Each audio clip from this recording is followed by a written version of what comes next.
বিএনপির ভারপ্রাপ্ত চেয়ারম্যান তারেক রহমানের বিরুদ্ধে সব মামলা প্রত্যাহার করে তাকে দ্রুত দেশে ফিরিয়ে আনার দাবি জানিয়েছেন বিএনপি চেয়ারপারসনের উপদেষ্টা জয়নুল আবদিন ফারুক।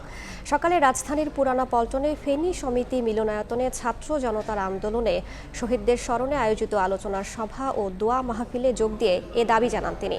বাংলাদেশ নিয়ে ভারতের ষড়যন্ত্র থেমে নেই মন্তব্য করে বিএনপির এই নেতা বলেন, আওয়ামী লীগের প্রেতাত্মারা এখনও সরকারের বিভিন্ন জায়গায় বসে আছে, তাদের সেসব পদ থেকে অবিলম্বে সরানোর দাবি জানান তিনি। সুষ্ঠু ও নিরপেক্ষ নির্বাচনের জন্য অন্তর্বর্তী সরকারকে সব ধরনের সহযোগিতা করা হবে বলেও জানান জয়নুল আবদিন ফারুক। কেন এখনো তারেক রহমানকে বাংলাদেশে ফেরত আনা হচ্ছে না? কেন তার সকল মামলা প্রত্যাহার করা হচ্ছে না? তারেক রহমানকে অবিলম্বে সকল মামলা প্রত্যাহার করে দেশে ফেরত আনার ব্যবস্থা করুন। এখনো কিন্তু হাসিনার প্রেতাত্মারা বিভিন্ন জায়গায় বসে আছে। প্রিয় ভাই, জানি সময় নেবে, সেই সময় তো বিএনপি আপনাদেরকে দিতে চায়, অবশ্যই দিবে। সেই সময়টুকু কতদিন হবে নির্ধারণ করবেন আপনি এবং রাজনৈতিক দল যারা হাসিনাকে পদত্যাগ করতে বাধ্য করে।